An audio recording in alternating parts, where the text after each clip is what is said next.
उत्तर प्रदेश के जेडीयू के प्रदेश प्रवक्ता विनीत तिवारी जी के साथ आज खास मुलाकात। गाजीपुर इनका गृह जनपद है, इनका आज पहला आगमन है।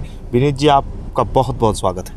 आपका भी हृदय गहराइयों से बहुत बहुत आभार और आपके चैनल का भी बहुत बहुत आभार, और साथ में मैं उत्तर प्रदेश की जनता का भी आभार व्यक्त करता हूं। एक बड़ी जिम्मेदारी विनीत जी मिली है उत्तर प्रदेश की, मैं कहूँ बहुत बड़ा भूभाग है। नीट की परीक्षा हुई, बहुत बड़ा विवाद हुआ। आप लोग गठबंधन में हैं, आपने देखा इसमें बहुत सारे राजनीतिक दल थे जो कि रोटी भी सेक रहे थे, लेकिन छात्रों के भविष्य का ये सवाल है, क्या कारण है कि पार्टियां एकजुट नहीं होती? नहीं, देखिए एक चीज़ बताएं, ये मामला न्यायालय में है, और एक बात बताएं, पार्टियां एकजुट होने की बात नहीं। मैं सबसे पहले मैं हृदय से धन्यवाद देना चाहता हूं अपने यशस्वी नेता माननीय नीतीश कुमार जी, जो बिहार सरकार के मुख्यमंत्री हैं। उन्होंने जैसे ही मामला संज्ञान में आया, इकोनॉमिक ऑफेंस यूनिट को उन्होंने इस जाँच को सौंपा और तुरंत वहाँ पे बिहार पुलिस ने इस पर FIR दर्ज की और कार्रवाई शुरू कर दी। उसके बाद CBI ने इस केस को हैंडओवर किया। लेकिन मैं तो ये भी चाहता था कि, लेकिन ये संभव नहीं है कि दोनों एजेंसियां जांच करें, स्टेट की और CBI भी। ये कानून नहीं है हमारे देश के प्राविधान में ऐसा।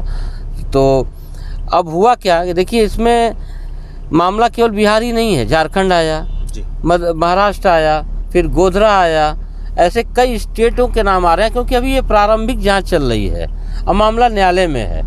लेकिन मैं सबसे पहले उन छात्रों से कहना चाहूँगा कि वो क्यों इस बात की चिंता कर रहे हैं कि एग्ज़ाम ना हो दोबारा।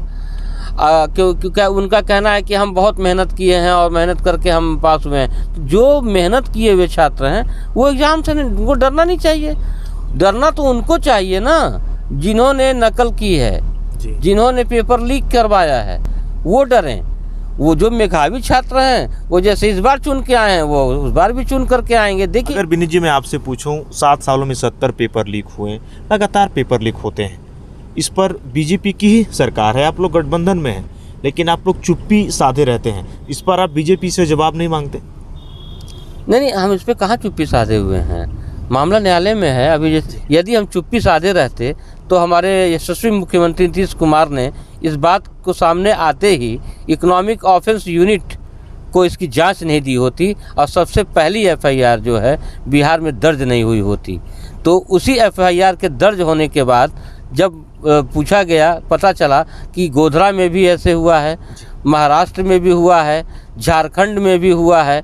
हम देखिए एक बात बता दें, हम जीरो टॉलरेंस में विश्वास करते हैं और माननीय नीतीश कुमार जी का जो आज तक राजनीतिक कैरियर रहा है, काजल की कोठरी में रहते हुए एकमात्र देश के नेता हैं जो बेदाग हैं। तो उनकी चाहे वो रेल मंत्री रहे, उस समय भी जो नियुक्तियां हुई उसमें भी पूरी पारदर्शिता थी। की बात करें, जब बाढ़ आती है तो बिहार के पुल बहने लगते हैं, या मैं कहूँ बिहार का विकास फिर दिखने लगता है। लोग कहते हैं कि नीतीश जी ने अच्छा किया नहीं, कोस रहे हैं लोग इस समय आपको। देखिए एक बात बता दें, लोग पुल गिरने पे तो कोस रहे हैं, लेकिन अभी आपने देखा होगा कितनी गर्मी पड़ रही थी जी, गर्मी से कितने लोग मरे। तो आप लोगों को प्रश्न ये करना चाहिए कि हम नेचर को कैसे बचाएं, हम प्रकृति को कैसे बचाएं। हमको इंफ्रास्ट्रक्चर की उतनी ही ज़रूरत है जितना कि हम जीते रहें। जब हम जिएंगे नहीं तो इंफ्रास्ट्रक्चर का क्या करेंगे। लेकिन मीडिया कभी उस पर बात नहीं करती है। आप आए दिन देख रहे हैं कि पहाड़ के पहाड़ गिरते चले जा रहे हैं। आखिर क्यों गिर रहे हैं? वो एक इंफ्रास्ट्रक्चर के डेवलपमेंट के चलते गिर रहे हैं। जोशीमठ जैसा जगह वहाँ पे लैंडस्लाइड हो रहा है। लेकिन बिहार की जो बात आप कर रहे हैं कि जो पुल गिरा है, तो देखिए 18 महीने तेजस्वी यादव जी के पास ये मंत्रालय रहा।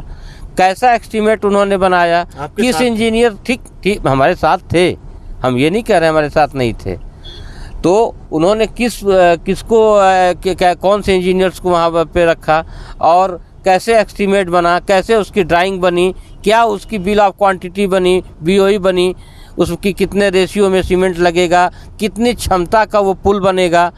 तो इसको भी देखना होगा। साथ ही साथ आपको ये भी देखना होगा कि बिहार में नदियों का एक जाल है और पूरे कई प्रदेशों का पानी और साथ साथ नेपाल का पानी वहाँ पर आता है। तो उसकी वजह से ये विपक्ष की भी साजिश हो सकती है नीतीश कुमार जी की छवि को बदनाम करने के लिए कि उन्होंने ऐसे कॉन्ट्रैक्ट दिए जो कि पुल आज गिर रहे हैं। मैं तो मांग करता हूँ जी माननीय नीतीश कुमार जी से इस चीज़ के लिए कि उन इंजीनियरों पे NSA लगाया जाए, क्योंकि ये राष्ट्रीय सुरक्षा का मामला है। इससे ज़्यादा बड़ी बात और क्या की जा सकती है। अगर लोकसभा की बात करूं, काफ़ी घूमा भी आपने, लेकिन आप भी कहते थे ना 400 के पार। नीतीश जी, मोदी जी खड़े हैं, एक साथ मंच भी साझा, लेकिन 400 कर नहीं पाया। देखिए 400 पार आदमी कोई भी होता है वो अधिकतम से अधिकतम ही सोचता है जी। लेकिन ये 400 पार का जो नारा दिया गया वो कहीं ना कहीं जो है बैकफायर किया। क्या हुआ? इसलिए बैकफायर किया जी। कि कुछ लीडर्स ने जो है हमारे अलायंस दल के जी। संविधान को लेकर के कुछ टिप्पणियां की और उन टिप्पणियों को विपक्ष जो है जी बरगलाने में जनता को जो है कामयाब रहा, और जिसका नतीजा रहा कि हम चुनाव में जो है मात खाए। उत्तर प्रदेश में भी अगर मैं कहूँ बड़ा एक कुनबा था, और पूर्वांचल में भी आपका जो सहयोगी दल है बीजेपी, एनडीए का सुपड़ा साफ हुआ, या मैं कहूँ मुँह की खानी पड़ी आपको? देखिए उस समय तो मैं ये मानता हूँ कि एनडीए को अगर मैं कहूँ तो उस समय आधा अधूरा एनडीए था जी। क्योंकि विगत 10 सालों से मैंने एनडीए की कोई बैठक देखी नहीं थी जी। और पूर्वांचल की जो बात रही है, क्योंकि देखिए माननीय नीतीश कुमार जी के हमारी जेडीयू पार्टी को 2 सीटें भी यहाँ अगर दे दी गई होती और माननीय नीतीश कुमार जी की रैलियाँ यदि यहाँ हो गई होती जी, तो शायद आज ये स्थिति उत्तर पूर्वांचल में नहीं हुई होती। लेकिन वो 2 सीटों का न देना, नीतीश कुमार जी को यूपी में न लेकर के आना, ये बहुत बड़ी भूल रही। लेकिन हाँ, इसका कहीं ना कहीं फ़ायदा उनको भी जो है एनडीए को मिला नीतीश कुमार जी के चलते बिहार में, जो कि सारी मीडिया गणना कर रही थी कि इस बार वहाँ पर नीतीश कुमार जी जो है मतलब 6 सीटें लाएंगे, 7 सीटें लाएंगे, लेकिन हम 16 पे लड़ के 12 ले आए और बीजेपी 17 पे लड़ के 12 आई। तो कहीं ना कहीं नीतीश कुमार जी की ही वो देन थी कि जो ये लोग 24 सीटें जीतने में हासिल रहे, और साथ में 5 सीटें रामविलास पासवान जी के बेटे चिराग पासवान जी ने जीती, जो है 1 सीट जीतन राम मांझी जी ने जीती। तो आज भी 30 सीटें तो हमारे पास ही हैं वहाँ पे। विधानसभा का चुनाव अब उत्तर प्रदेश में भी होगा और बड़ा कुनबा है। इस बार माहौल क्या रहेगा, क्या मांग करेंगे आप? प्रदेश प्रवक्ता के तौर पर हैं, नीतीश जी से काफ़ी बात भी होती है आपकी। देखिए हमारी तो इस बार जब विधानसभा 2027 का चुनाव होगा, मेरा ये एक लक्ष्य है कि मैं पूर्वांचल से कम 15 सीटें जो है जिता कर भेजूँ। मैं पूरे प्रदेश की बात तो नहीं करूँगा, क्योंकि मेरे पूर्वांचल की आबो हवा और बिहार की आबो हवा एक है, और यहाँ की बोली भाषा हर एक चीज़ मिलती जुलती है, और इसका जो कहो कि जाति समीकरण भी है वो बिहार की जाति समीकरण से और वहाँ के सामाजिक समीकरण से मिलता हुआ ये क्षेत्र है, और कृषि से जुड़ा हुआ क्षेत्र है, जैसे बिहार हमारा कृषि से जुड़ा हुआ क्षेत्र है।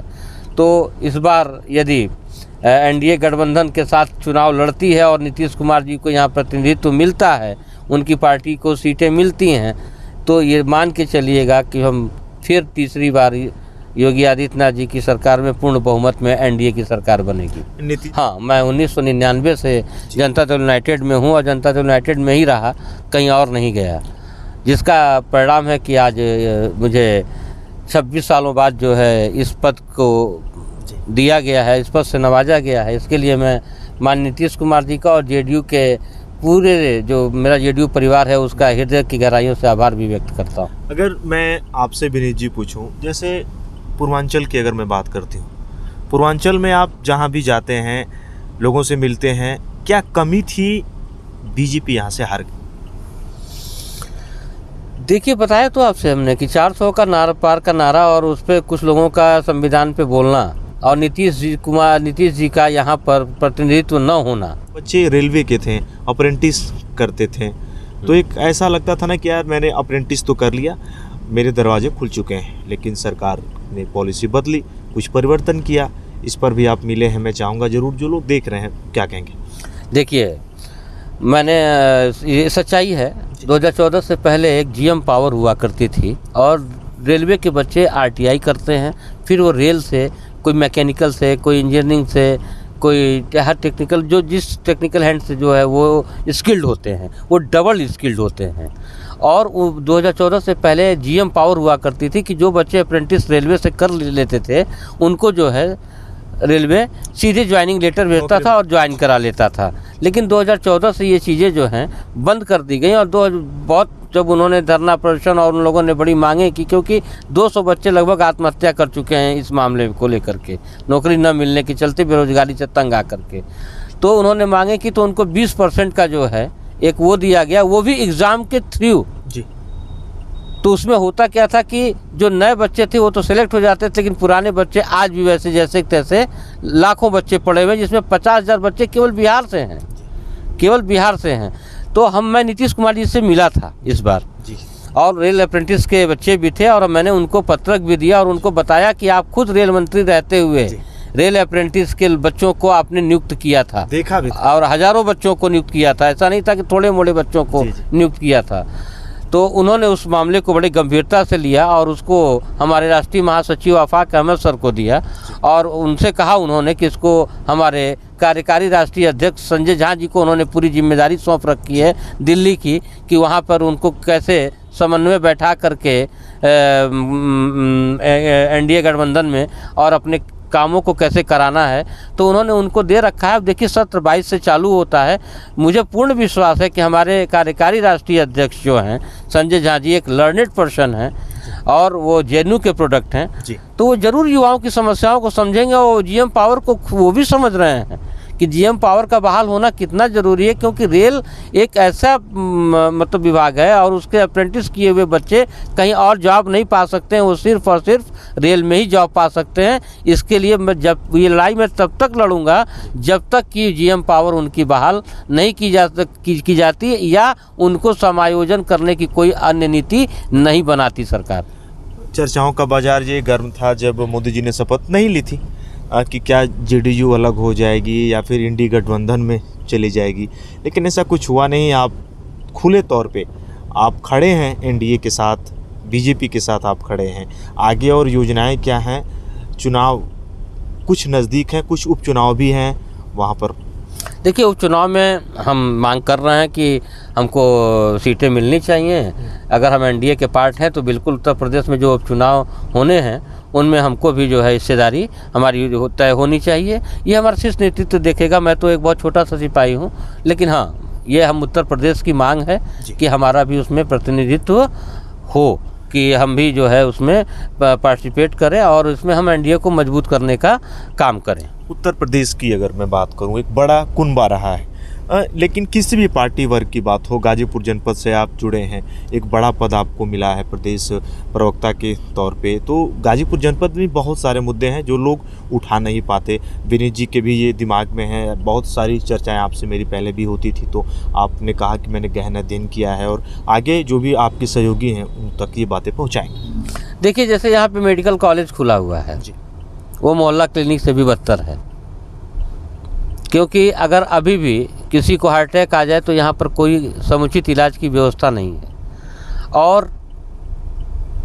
शिक्षा की जो व्यवस्था है जी, जो प्राइमरी शिक्षा है उसके जो जर्जर भवन हैं, मैं ये चाहता हूँ कि यहाँ के जो प्राथमिक विद्यालय हैं उनको मॉडर्नाइज बनाया जाए और उनमें एक अत्याधुनिक व्यवस्था करके जो है ऐसा स्कूल बनाया जाए कि उसमें केवल गरीब का ही बच्चा नहीं बल्कि एक सामान्य वर्ग का और एक अच्छे परिवार का भी बच्चा पढ़े। जैसे कि अन्य देशों में हम लोग देखने को मिलता है कि वहाँ के प्राथमिक स्कूल भी ऐसे बने होते हैं जैसे लगता है कि कोई बहुत बड़े किसी प्राइवेट कंपनियों के स्कूल हैं। तो मैं शिक्षा व्यवस्था पे, चिकित्सा पे बात करूँगा। और यहाँ जो नंदगंज की बंद पड़ी चीनी मिल है जी, मैं ये चाहूँगा कि वो खुले, जिससे यहाँ के लोगों को रोज़गार मिले और किसानों के लिए, क्योंकि मेन हमारा ये जो ज़िला है वो किसानी के नाम पे जाना जाता है और किसान यहाँ पे हमारी मिर्ची की, मटर की एक अच्छी पैदावार होती है। तो मेरा ये मानना है कि यहाँ पर जो है किसानों के लिए भंडारण गृह बनवाए जाएँ हर ब्लॉक वाइज, क्योंकि किसान की सबसे बड़ी चीज़ ये होती है कि वो अपनी फसल को औने पौने दाम पर इसलिए बेच देता है क्योंकि उसको पास रखने की वो जगह नहीं है। तो ये हमारे ज़िले की बहुत बड़ी समस्या है जिसको हम लोगों को सोचना है और इस पे काम करना चाहिए। उत्तर प्रदेश के जनता दल यूनाइटेड कि प्रदेश प्रवक्ता विनीत तिवारी जी का गृह जनपद गाजीपुर में आगमन था। एक खास मुलाकात आज, बहुत सारे बिंदुओं पर हमारी चर्चाएं हुई। गाजीपुर ज़िले की भी बात इन्होंने की, जिसको इन्होंने कहा कि हम उसको पहुंचाएंगे। और भी जो लोग हैं, एक बड़ा दायित्व गाजीपुर ज़िले के विनीत तिवारी जी को मिला है। आपने इतना समय दिया, आपका बहुत बहुत धन्यवाद। आने वाले समय में चैनल की ओर से आपको बहुत बहुत शुभकामनाएं, आप इतिहास रचते रहें। आपका और आपके चैनल का मेरी तरफ से हृदय गहराइयों से बहुत बहुत आभार। और मैं आप लोगों को यही कहूँगा कि आपका चैनल और आप दिनों दिन बहुत तरक्की करें।